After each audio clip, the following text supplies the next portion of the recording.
Hey, Dr. C here. Hope you're having a good day. Today we're going to talk about bugs. Yes, bugs. Bugs in your body, especially the bacteria in your gut. A lot of research has been done now, over the last decade actually, on your gut microbiome. So you'll probably hear that term.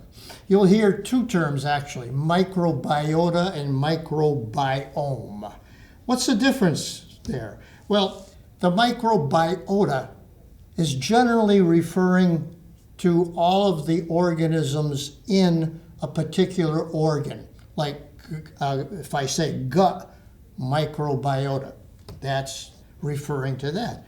The microbiome takes into account the entire body and the genetics of the bugs that are basically in your intestinal or wherever in your body. And it's not just bacteria, although bacteria certainly predominate. You also have viruses, mostly what they call the phages. They can kill bad bacteria as well. They call bacteriophages. That's the term. And then there's also fungus. There's viruses. There's all sorts of different organisms that are in our bodies. But today we're going to specifically talk on the gut microbiota. And as a corollary to that, we're going to talk a little bit about probiotics, prebiotics, symbiotics, which is a combination of the two, and dysbiosis, when it's all screwed up, basically. So we're going to talk about all those little things. Okay, let's get right into it. How do we classify these bacteria that are in our gut? Or, again, we're going to talk specifically about gut. How do we classify them? Well, medically, we classify bacteria based on, say, their gram stain. Now, what the heck is a gram stain? Well, a very simple procedure. You smear out whatever it is that you want to test for the bacteria. You use some crystal violet stain. Now, the bacteria have in their cell wall a certain protein that takes in that crystal violet. And it varies depending on the bacteria you're talking about. So they may have a lot of it in their cell wall, may have a little bit in their cell wall. So the more it is, the more they take in that crystal violet. So then they use a fixer, usually an iodide, potassium iodide, whatever. But that fixes that color. Then they decolor it. Now, they use alcohol or acetone. They decolor it. That doesn't decolor all of them. It only decolors the ones that have very little of that protein, and so that washes out that crystal violet. And then they counterstain. They use a totally different color, usually saffron. In other words, a reddish type color. So now you got a violet and a red. Now, the violet are gram-positive organisms, and the ones that don't have the violet are gram-negative. It's named after a bacteriologist with the last name of Gram. He's a Danish guy, way back when. So that is one way that we classify these things medically. How else do we classify them? Well, we classify them on their ability to take in or to need oxygen to live. We call those aerobes. And the ones that don't need oxygen, like the ones that live in our gut, are anaerobes. They don't need oxygen to survive. So that's another classification. Another one that we use is whether they're commensal, the bacteria happen to live in your gut. They don't hurt you, but they don't help you. And in turn, we don't have to help or hurt them. So it's commensal. Or they may be mutualistic. In other words, they help you and you help them. That seems to be the case of the bugs that are in our gut. Or they could be actually pathologic. They could hurt you if they happen to propagate to a higher degree. So that is another way of classifying our bacteria. Now the true biologists, they use a taxonomy system. They have a phylum, a genus, a species, and a strain. Usually we talk about these bacteria in terms of their genus and their species. Like say C. diff, Clostridia, which is the genus, and Difficile, which is the species, or E. coli, Escherichia coli. So strep pyogenes. So we use the genus and the species all the time, talking about the different types of bacteria that we have. So all that just with classifying these damn things. We have a huge number of bacteria in our gut. They estimate over 100 trillion bacteria in our gut. That's the equivalent of about 3 to 4 pounds of poop, just that alone, regardless of whatever else fiber, etc., is in our gut. And so that's a lot of bacteria. We can't live without them. We're not sterile. Starting at age 2, you begin to get all sorts of bacteria now in your gut. And so it changes as we approach the adult years, and then changes as we get into our elder years as well. We'll talk a little bit about that as we go along. So a lot of bacteria in our gut. What kind? What kind of bacteria are in our gut? Well, if you look at it purely from the way we classify it, 99% of all the bacteria in the large intestine is anaerobic. They don't need oxygen to survive and to do what they need to do. Good. That's basically what we have. And most of them fall into the species categories of about 30 to 40 species in that majority of them in that large intestine. Okay. What do they do? Why are they there? I said that they do a lot of good. So what are the goods that they do? Well, they can turn unused starches or carbohydrates, they turn them into fatty acids.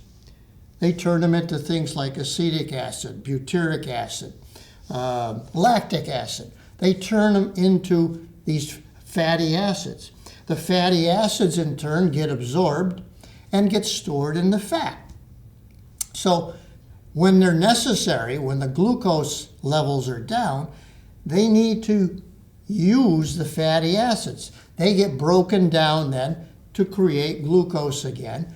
That's called gluconeogenesis, so that we can use it for energy. So that's one of the major things that these bacteria do. They produce these short-chain fatty acids. Okay, what else do they do? Well, they can provide some vitamin B, vitamin K. The vitamin B is generally biotin, but it can be other vitamin Bs as well. And vitamin K. Vitamin K promotes blood clotting. So you don't bleed to death if you cut yourself, for example. The vitamin K is there. What else?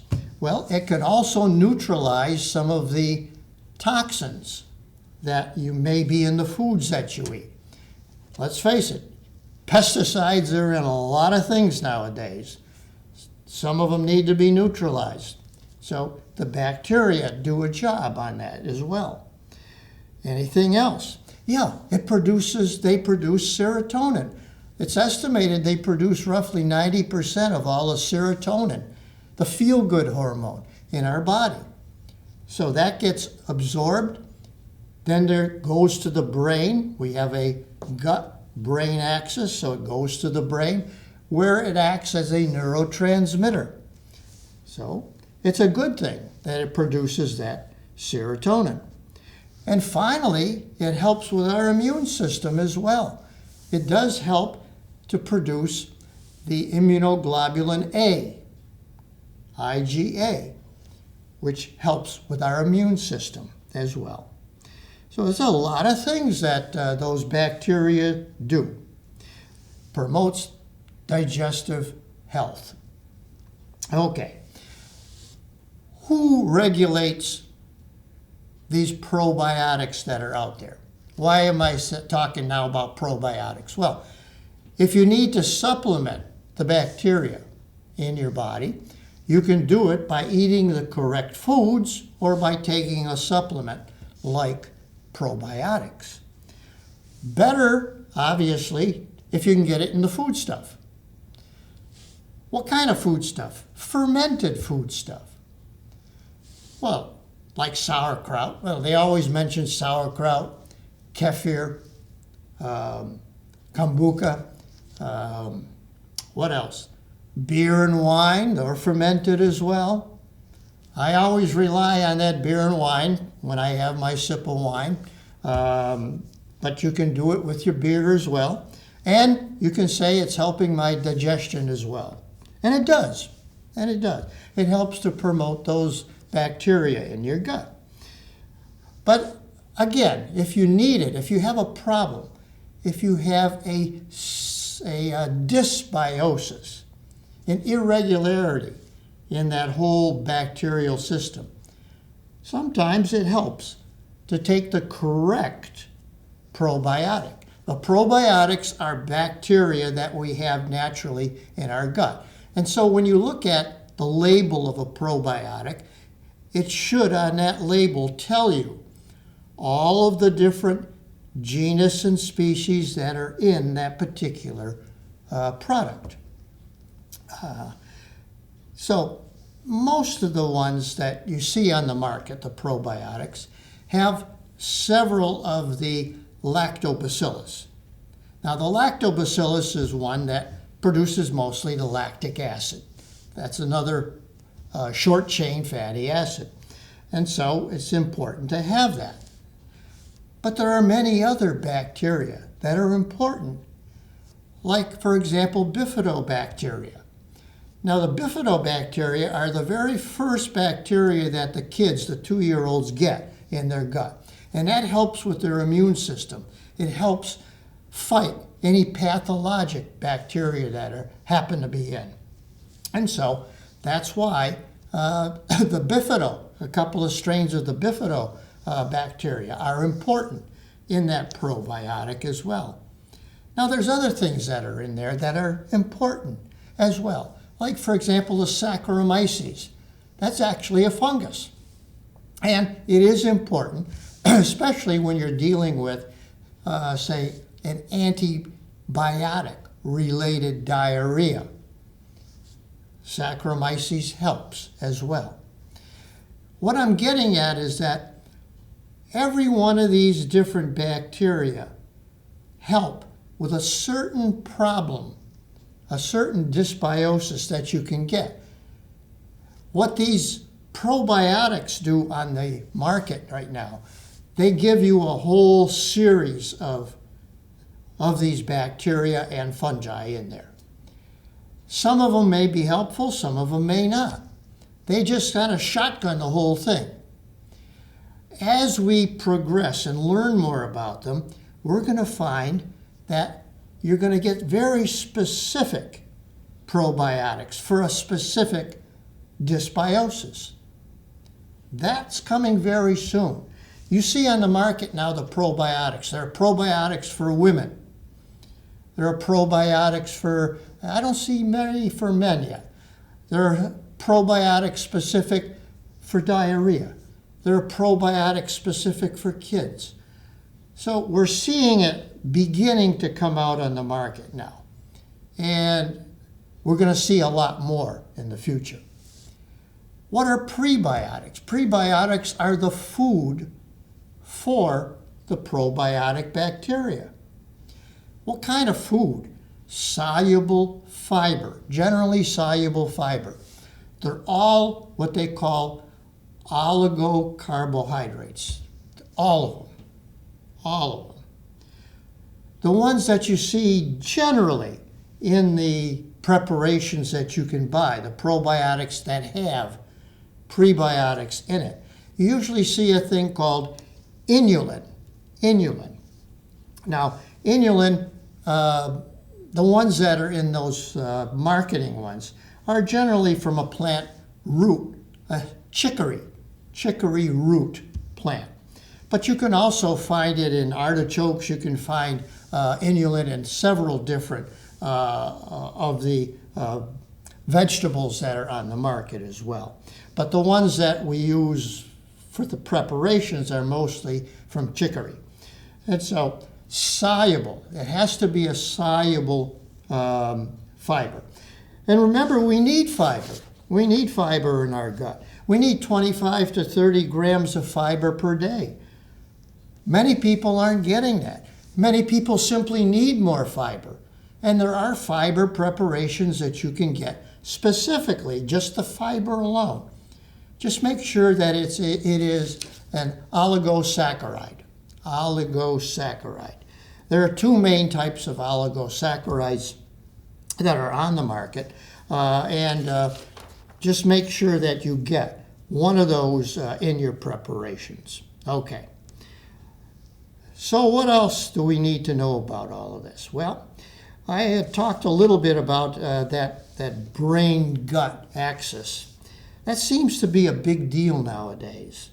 And because a lot of these things are related to what are called the happy hormones, like for example, the serotonin, which is one of the prototypes of the, quotes, happy hormones.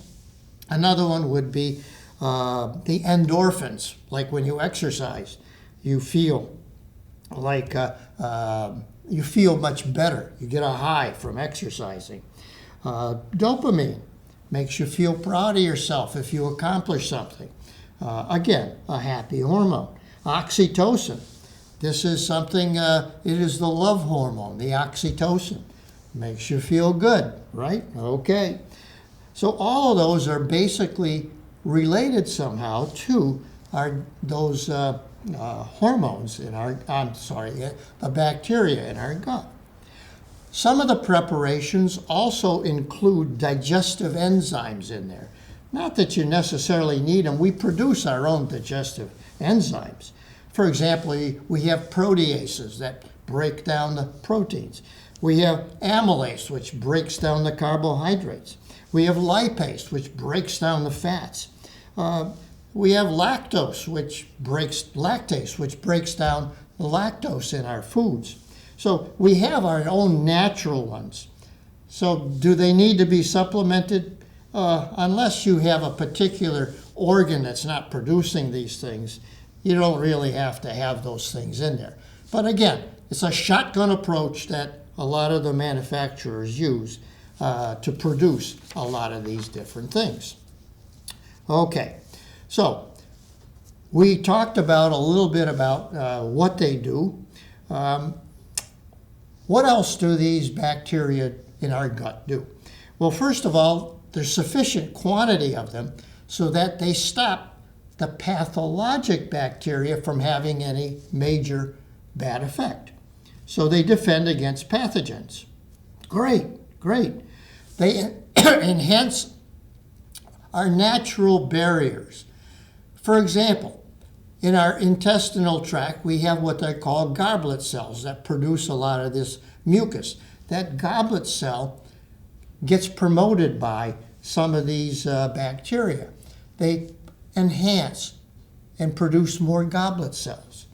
And that mucus that's in there helps to protect the gut lining from some of the pathologic things that can occur. So what else? It also helps against what they call a leaky gut syndrome. There's a question of whether that's a true syndrome or not. But apparently, if you can't prevent a lot of these pathologic ones from getting absorbed, they call it a leaky gut. So the good bacteria that are in our gut help to protect you against that sort of thing. What else? Okay.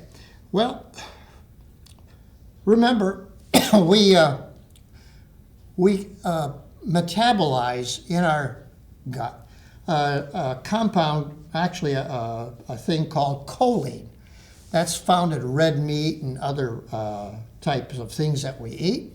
And that choline produces the trimethylamine, TMA, trimethylamine. That can get oxidized, trimethylamine oxidase. That promotes atherosclerosis, so that's not a good thing. So we want to limit as much as possible that sort of thing. And bacteria, the good bacteria can do it. Now, the FDA, which monitors all these things, they call the probiotic or the prebiotic, probiotic, which is the symbiotics. They don't necessarily monitor what is in a preparation. The one time they did, back in 2017, they found that roughly 70% of all of the probiotics that were on the market that they tested didn't have a damn living organism in it. Not a single one. So what do they do? What does the FDA do? Well, they go to these manufacturers and they make sure that the manufacturers are following good manufacturing procedures. The cleanliness, no contamination, that type of stuff. That's what they do. And then they rely on the manufacturer to give them the results of any testing that's done on the products. Well, that's where you wind up with half of them not even having a viable bacteria in it. So if you're out there and you actually want to buy something and you want something that's effective, what the heck, what are you going to do? Well, number one, get a preparation that has a large number of bacteria in it. And so you look at the list of the genus and the species. Make sure you have at least 12 to 15 of those in there. And you want to have the number of what they call CFUs, colony-forming units. That tells you the number of bacteria, basically, that are active in that preparation. There should be, and you should never buy anything under 20 billion with a B, 20 billion colony-forming units. For example, my wife takes one now that has 40 billion in it because she needs it for her gut health. What kind of gut health? Well, could be diarrhea, could be constipation, could be something simple, not simple if you have it, but something simple like that. So you need a lot of bacteria, at least 20 million. That should come into a dark, light-preserving bottle. They shouldn't be able to see light through that bottle because light would hurt the bacteria that are in there. It should have a probiotic with it. A prebiotic with it. My wife takes one that has inulin in it, but it could be any of the oligosaccharides in it. Should not have to be refrigerated. Should be preserved. Should come in a capsule form so that it doesn't get neutralized in the stomach. Remember, you're taking it by mouth. You don't want the stomach acid to kill it before it has a chance to get to your gut to do some good. So you need to have a protective capsule on them as well. So given all of these things, we should also have a third party testing these things on a regular basis so you don't wind up getting one that doesn't have enough bacteria or any bacteria that are active in it. Always look at the expiration date. This is one thing where if the expiration date is expired now, if it's too long, you're going to start losing very fast a lot of the active bacteria in that preparation. Make sure you look at that date that's on there. Okay, so that basically is what you need to do. Oh, man, there are so many things that we can do. How do we help ourselves? Well, we help ourselves with this by eating the right foods. Remember I told you fermented foods are very good? Well, you can't survive on just fermented foods all the time.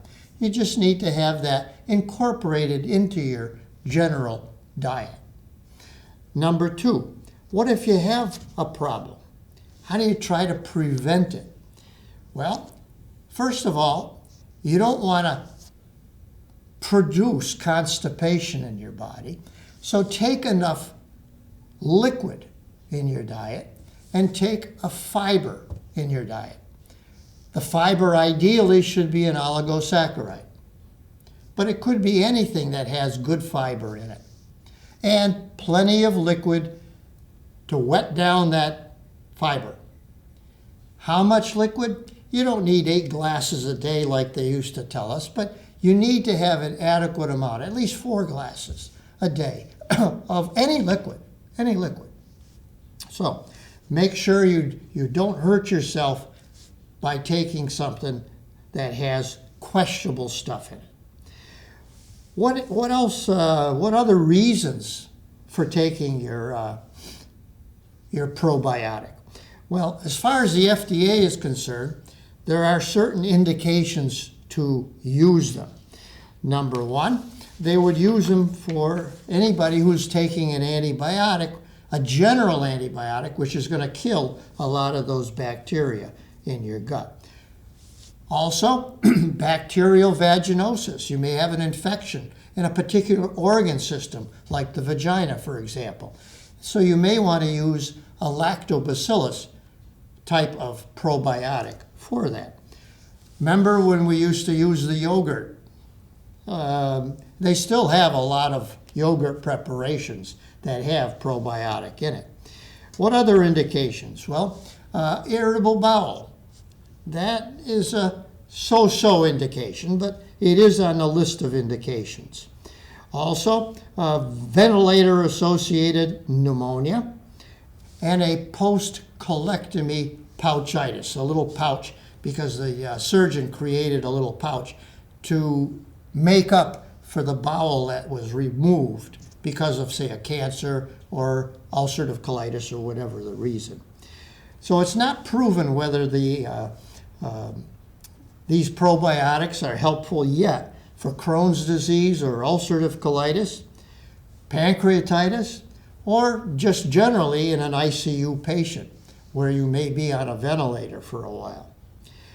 There are risks to using them, mostly due to opportunistic infections, something that shouldn't be in that particular preparation.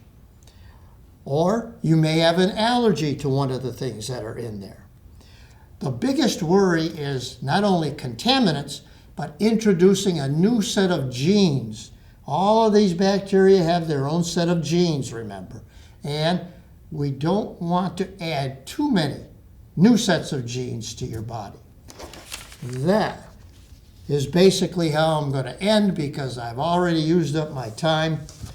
I hope you learned a little bit about not only our bugs, but the probiotics. Have a good day. This is Dr. C.